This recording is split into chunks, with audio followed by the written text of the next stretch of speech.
What is forced appreciation? To understand this, real estate tends to go up in value over time due to factors such as inflation and market appreciation. This is pretty much true of all real estate, and it's one of the most compelling reasons why we invest in real estate in the first place. The only problem is that it is completely dependent on what is happening around us, or market factors, right? In other words, it is not under the control of what we do. Appreciation can only occur if that particular market or MSA, metropolitan statistical area, is trending up in value. There are areas that are stagnant and the appreciation or how much the property goes up in value is minimal. Then there are actually areas where things are declining and rents are going down and values of real estate are going down. Obviously, there's not a whole lot of potential for market appreciation in a place like that.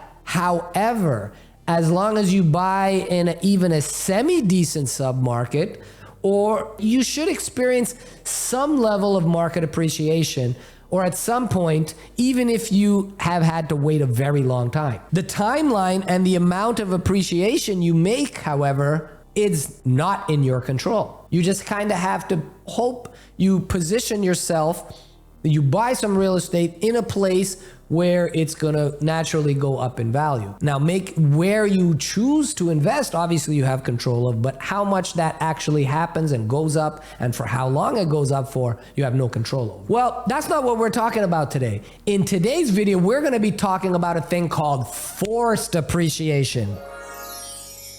This appreciation is different from market appreciation in that this one is in your control, or the investor's control.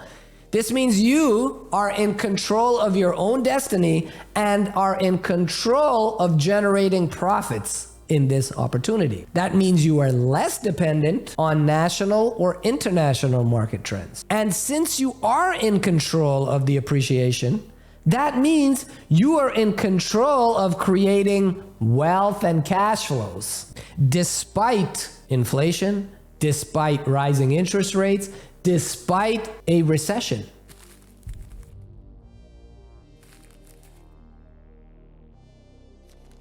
Welcome back to the Walk of Wealth. I'm Dr. Jonny Walker. I'm a successful endodontist as well as a self-made multimillionaire in real estate investing.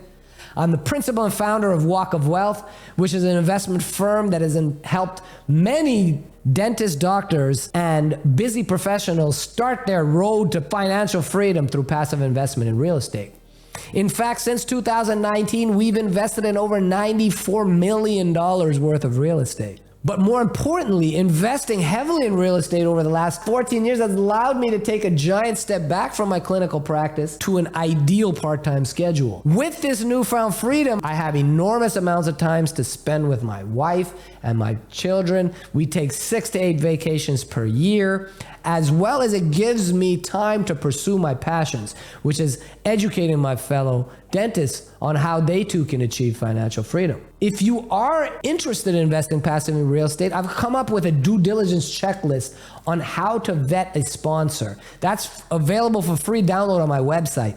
Check the description below for the link. Again, it's totally free and it's something that you should really consider. It's a great starting point for someone that's serious about getting invested in passive investing. Now, let's get started. So we talked about what market appreciation. So what is forced appreciation? Well, opposed to market appreciation, as we alluded to before, forced appreciation is something that we do have control over. As the name implies, we can actually force the value of the property to go up by things that we are in control of and things that we can do. Now, to understand this, we need to understand that commercial real estate is different from residential real estate, in that commercial real estate, including multifamily or large apartment buildings, are determined by their net operating income as a multiple of the cap rate to determine its market value. All right, guys, let's take an example here. Now, market value or value of the property is equal to the net operating income divided by the cap rate. If you're not familiar with either of these terms, we have videos describing NOI and cap rate. They're under a playlist called Essential Terms for Passive Investing. These are terms that you should be familiar with, and that's why I made a list of, so they're just right in a row. Watch them all, and you'll understand these are the basic things that you need to know when you're trying to invest in real estate. Now, the value, if you notice here, the net operating income, if you can increase the net operating income, there's a direct relation, a proportionate relation, increase in value as well. Increase the income, you can see there's a direct relationship. Cap rate is an inverse relationship to value. We're gonna assume in this example, let's just keep the cap rate fixed at 7%. Keep it very conservative, 7% cap rate. Now, because we're in the middle of a recession, things have softened up, so we're gonna keep this constant at a very conservative cap rate of 7%.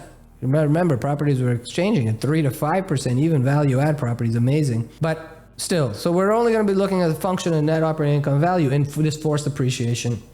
Now, we take a 300 unit property, right? And at current market rents, what the property is actually bringing in today is times 1,000 units, times $1,000 per month. That's how much that this property is generating at current. Times 12 months. Means an annual gross income of $3.6 million.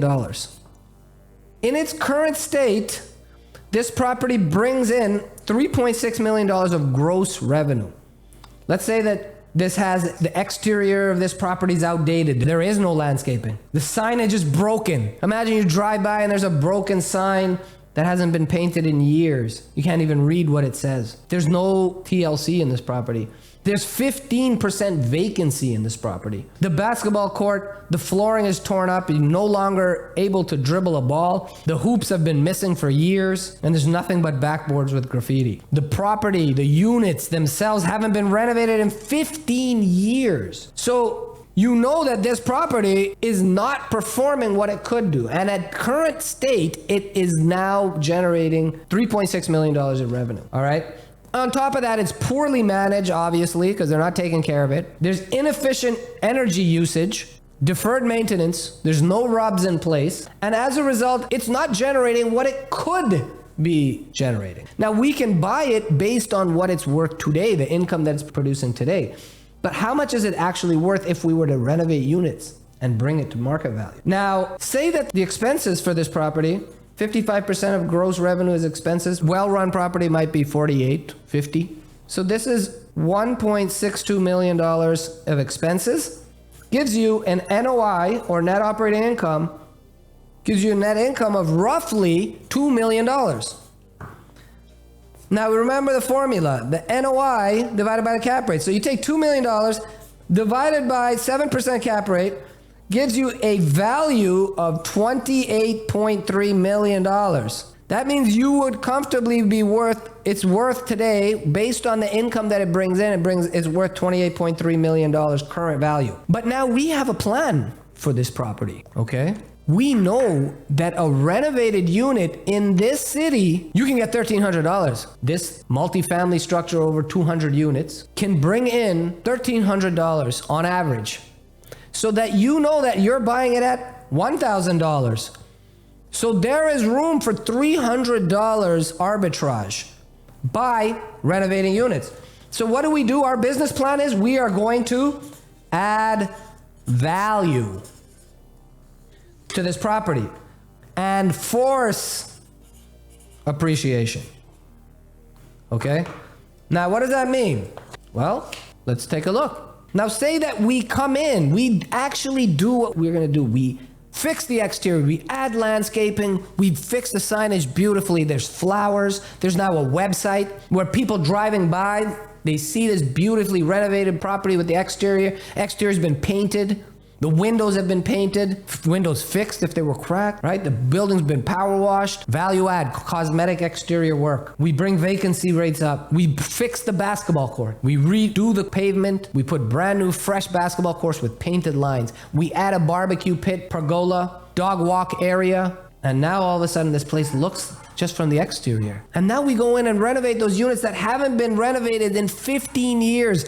And we redo the floors, we redo the kitchen, new appliances. And we come in and say, hey, look, we want $1,300 for this unit. And you're going to get $1,300. Now, $1,300 times 300 units times 12 months.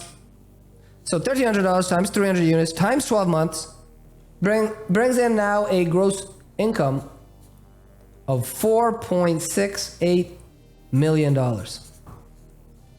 Gross income, $4.68 million. We brought in efficiencies. We brought in property management company that knows how to actually operate a large apartment unit complex. In fact, that's what that property management company, all they do is manage large apartment unit in that market, in this city and only this city. They're experts in this city. Expenses at 48%. You remember, expenses will still go up, but because it's going as a percentage of our gross income. Expenses, $2.246 million of expenses. Subtract gives us a net operating income of $2.48 million. This divided by a cap rate of 7%, the cap rate, we could argue that it would be lower now because it's worth more of the property. People will be willing to pay more, but we're not going to do that. We're going to keep the cap rate 7%, which is already high. ARV, or after repair value, is now estimated to be $34.8 million. Minus, we're purchasing at $28.3 million, minus renovations, which are going to cost us, let's say, another $2 million, leaves us a net profit of $4.5 million. This $4.5 million of profit we can generate through forced depreciation. $4.5 million. Whether the rents go up or down, even if they stay the same, even if rents didn't go from $1,300 and we could only get $1,200, we would still generate millions of dollars of wealth. And that's where the saying goes, cash flow is king, but forced depreciation is the holy grail. So this is where we can feel very comfortable. As long as we execute, we do what we're supposed to do and execute that business plan and add that value and merely bring a property that's underperforming to performance, we can generate the returns and profits and cash flows no matter what happens in the market. And that's exactly what Walk of Wealth invests in. We invest in value add properties that are 180 units and above, where we get the efficiencies of scale, where we can have enough income to justify paying excellent property management to take care of these properties and maximize its income capacity. And that's the name of the game. If rents continue to go up through market appreciation, that's just gravy on top. And if we are investing in the right places, we're gonna get that as well. And that's where the magic really happens. But we're also comfortable knowing that even if it's in a recession where things may not be so rosy and things aren't growing, we can still generate value.